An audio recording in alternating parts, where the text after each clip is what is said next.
ઘટનું થઈ ગયું.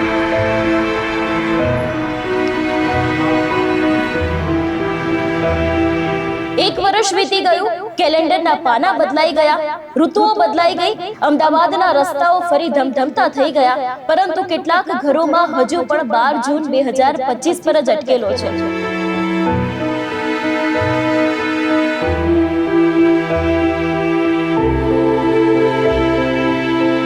આજે કોઈ માતા પોતાના દીકરાનો ફોટો જોઈને રડી પડે છે. આજે કોઈ બાળક આકાશમાં ઉડતું વિમાન જોઈને પૂછે છે, મમ્મી પપ્પા ક્યારે પાછા આવશે?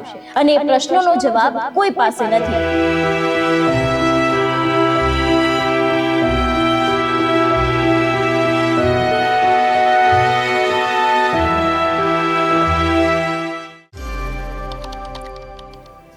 જૂન 2025 નો એ દિવસ અમદાવાદના ઇતિહાસની સૌથી મોટી પ્લેન ક્રેશની દુર્ઘટના. એક સાથે 260 લોકોના મોત, પરિવારની અંદર આક્રંદ. અને આજે આ વાતને 1 વર્ષ પૂર્ણ થયું છે, ત્યારે આજે પણ પરિવાર પોતાના સ્વજનોને ગુમાવ્યા બાદ ક્યાંક તે આક્રંદમાંથી બહાર નથી આવી શક્યા. આજે પણ એક માતા પોતાના દીકરાની રાહ જોવે છે, અને બીજા પણ ઘણા બધા એવા લોકો છે કે જે લોકો સવાલ માંગી રહ્યા છે કે જે બ્લેક બોક્સની માહિતી હતી એ માહિતી હજી સુધી કેમ આપવામાં નથી આવી. વાત કરવામાં આવે આ સમગ્ર વિષયને લઈને. અમદાવાદના મેઘાણીનગર વિસ્તારમાં 12 જૂન 2025 રોજ અમદાવાદથી લંડન જતી ફ્લાઇટનું પ્લેન ક્રેશ થતા 260 થી વધારે લોકોના મોત થયા હતા. આજે 12 જૂન અમદાવાદ પ્લેન ક્રેશને 1 વર્ષ પૂર્ણ થયું છે, ત્યારે પ્લેન ક્રેશ સાઇટ પર મૃતકના પરિવારજનો દ્વારા શ્રદ્ધાંજલિ કાર્યક્રમ રાખવામાં આવ્યો છે. ઘણા બધા લોકો અત્યારે હાલ ત્યાં પહોંચી રહ્યા છે, અને ત્યાં ક્યાંક અત્યારે હાલ રોકકડના દ્રશ્ય પણ સામે આવ્યા છે. આજે પણ લોકો પોતાના સ્વજનોને યાદ કરી રહ્યા છે, કારણ કે જે રીતે આખી ઘટના સામે આવી હતી, 32 સેકન્ડની અંદર 260 લોકોના જીવ ગયા હતા, અને એમાંથી ફક્ત એક જ માણસ છે તે બચ્યું હતું. તેમનો ચમત્કારિક બચાવ પણ થયો હતો. અને આ જ ઘટનાની અંદર ભારતીય જનતા પાર્ટીના પીઢ નેતા અને ગુજરાતના પૂર્વ મુખ્યમંત્રી વિજયભાઈ રૂપાણી પણ મોતને ભેટ્યા હતા. અત્યારે હાલ જે જગ્યાએ આખું આ પ્લેન ક્રેશ થયું હતું ત્યાં શું પરિસ્થિતિ છે, લોકો પહોંચી રહ્યા છે, જે દ્રશ્ય સામે આવ્યા છે એ દ્રશ્ય ઉપર પણ નજર કરીએ, અને પરિવારના લોકો અને વિજયભાઈ રૂપાણીના પુત્રી શું કહી રહ્યા છે તે પણ સાંભળીએ. बस मैं यहाँ मेरी फैमिली के साथ 1 साल हुआ है, तो श्रद्धांजलि देने के लिए आई हूँ. और पापा के सेवा कार्य चालू है, और पूरे गुजरात में आज बहुत सारे सेवा कार्य हो रहे हैं. यही पापा को सच्ची श्रद्धांजलि है. अस्तु. आपको मतलब सब लोग यहाँ पे 1 साल हुआ, कितनी बड़ी मतलब अभी भी जहन में आता है, क्योंकि सर अब नहीं रहे, काफ़ी लोग आज भी याद करते हैं सर. हाँ, वही पापा की, मुझे लगता है कि 1 साल गया और एक दिन भी ऐसा नहीं गया कि पापा को किसी ने सबने याद ना किया हो.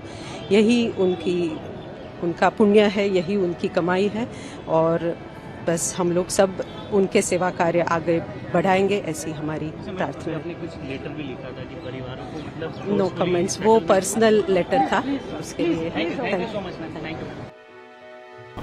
આજે 1 વર્ષ થયું એટલે તો બહુ અઘરું છે આજનો દિવસ. તો હવે વાત કરવી બી મુશ્કેલ જ છે, બિકોઝ આજે અમને એવું યાદ આવે છે કે આ ટાઈમ અમે એને એરપોર્ટ પર મૂકવા ગયા હતા, એટલે I can't explain now.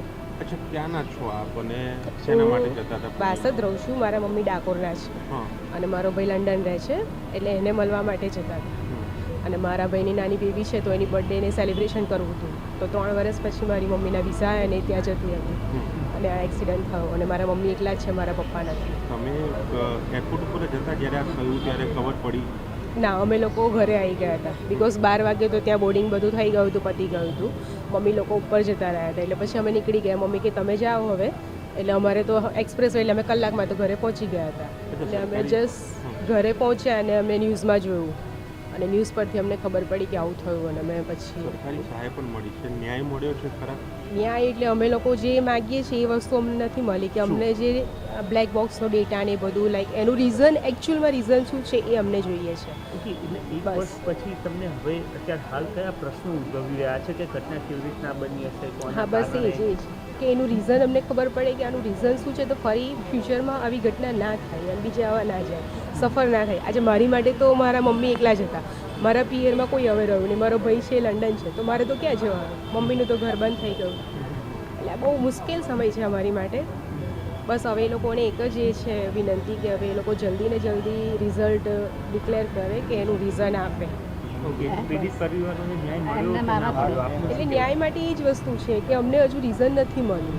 Bus main વસ્તુ તો એ જ છે ને, બીજું કંઈ નહીં. મારી દીકરી હતી બ્રાહ્મણવાળા લગ્ન કરેલો હતો ને એના ત્યાં રહેતી હતી એટલે એને આ વિમાનમાં જતી હતી 3 વર્ષે આવી હતી ઘેર મળવા લંડન. ત્યાં કેટલા લંડન વર્ષથી રહેતા હતા? 3 વર્ષ 3 વર્ષથી. 3 વર્ષે જ આવી હતી ઘેર મળવા માટે. 3 વર્ષથી. ક્યારે આવ્યા હતા અહીંયા રિટર્ન? રિટર્ન એના જો ને એ 1 મહિનો એ રહી હતી કમ્પ્લીટ. સસરાને ઘેર 10 દાડા રહી અને 20 દાડા મારા ઘેર રહી. પછી અમે મૂકવા અમે ગયા હતા. મારા છોકરોને વહુ બે અમે નવસારી રહેતા હતા ત્યાંથી મૂકવા આવ્યા હતા. ને મૂકીને એ અંદર જઈએ એટલે જ્યાં પછી આવું થયું. ક્રશ થઈ ગયું. તમે લોકો એરપોર્ટ પર હતા જ્યારે ખબર એરપોર્ટ પડી? પડી એ વખતે નતા પણ અડદમાં છે એટલે પાછા આવ્યા. ગુંજા જતા હતા વર્તન નજીક વતનથી તે ત્યાંથી જતા જતા ખબર પડી એટલે પાછા આવ્યા. આજે 1 વર્ષ થઈ ગયું. વરસ થઈ ઘટનાને. ગયું. ન્યાય મળ્યો છે ખરા?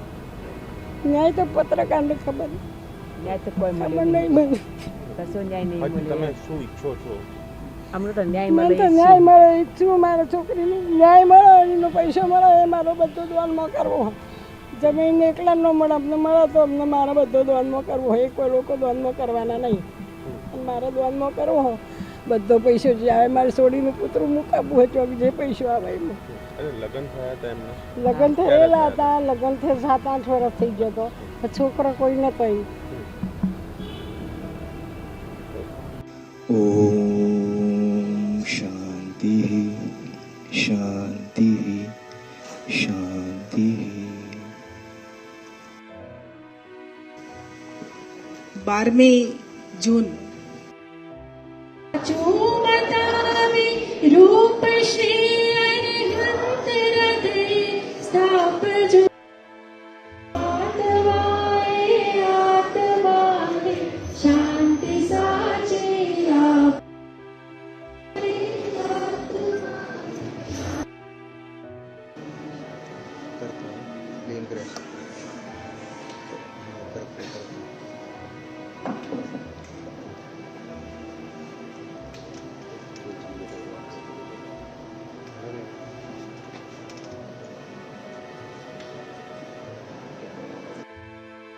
अपनी कॉलेज में अभ्यास करता 4 विद्यार्थियों आर्यन राजपूत, जयप्रकाश चौधरी અને માનવ બહાદુર પ્લેન ક્રેશની આદર દુર્ઘટનામાં ગત વર્ષે આપણે ગુમાવ્યા.